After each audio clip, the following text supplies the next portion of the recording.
কিন্তু স্বর্গে একটা অসুবিধা আছে, সেই অসুবিধাটার জন্য আপনারাই বিচার করবেন যে আপনারা স্বর্গে যাবেন কিনা। স্বর্গে, সঞ্জয়বাবু, স্বর্গে একটা অসুবিধা আছে, সেটা হচ্ছে কি, যে যেই পরিমাণ আপনার ক্ষুধা লাগবে স্বর্গের দেবতারা এই পরিমাণ আপনাকে খেতে দেবে না। ওখানে সুন্দর সুন্দর পাকা ফল আছে, কিন্তু গাছের ডাল থেকে ছুটে আপনি খেতে পারবেন না। ক্ষুধার ঠেলায় আপনি জল খেতে যাবেন, ওই সরোবরে নদীতে যে স্রোতস্বিনী ধারা আছে, ওই জল আপনি হাতে উঠে খেতে পারবেন না। তো ওখানে যারা স্থায়ী দেবতা আছে ওরা যা খাইতে দেবে আপনার তাই খেতে হবে। ফলে স্বর্গীয় শান্তি নেই। আমার এখানে অনেকগুলো গ্রন্থ আছে, এই গ্রন্থের একটা গ্রন্থে লেখা আছে যে স্বর্গীয় শান্তি নেই, স্বর্গীয় শান্তি পাবেন না।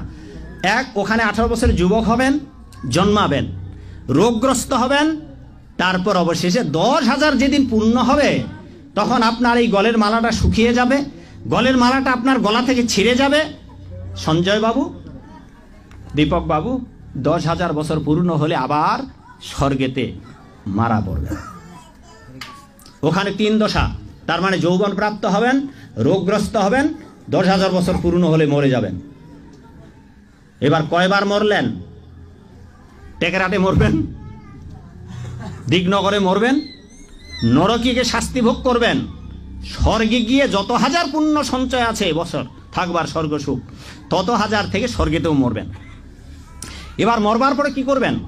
যেই রাস্তা দিয়ে স্বর্গে গিয়েছিলেন ওই রাস্তা দিয়ে আবার এই জগতে নামতে হবে।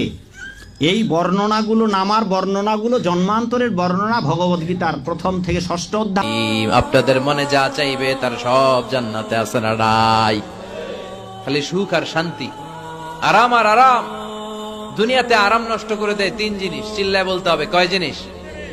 একটা হচ্ছে অসুস্থতা, অসুস্থ হলে কিছু ভালো লাগে। 2 নাম্বার বার্ধক্য, বয়স হয়েছে 80, উনি আর কোনো কিছুর মজা পায়। 3 নাম্বার মরণ, মৃত্যু এসে সব আরাম রে ব্যারাম করে দেয়। আল্লাহ বলে, যেহেতু এই 3টা জিনিস তোমাদের কষ্ট দেয়, জান্নাত থেকে 3টা জিনিস আমি বাইর করে দিলাম, বের হয়ে যা। ওয়া ইন্না লাকুম আন তাসিহু ফালা তাসকামু আবাদা। ও জান্নাতীরা, আজীবন তোমরা জান্নাতে সুস্থ থাকবা, আর কোনোদিন অসুস্থ হবে না। জান্নাতে পেটে ব্যথা আছে, মাথা ব্যথা, গ্যাস্ট্রিক, আলসার, প্যারালাইসিস, ডায়াবেটিক্স আছে? কোনো রোগই নাই। সুবহানাল্লাহ পড়েন। ওয়া ইন্না লাকুম আন তাশাব্বু ফালা তাহরামু আবাদা। জান্নাতের ভেতরে আজীবন তোমরা যুবক থাকবা, কোনোদিন বৃদ্ধ হবা।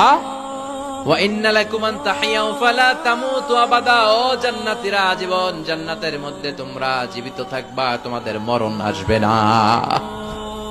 রোগ নাই, বার্ধক্য নাই, মরণ নাই, আছে খালি সুখ, আছে খালি এরকম সব।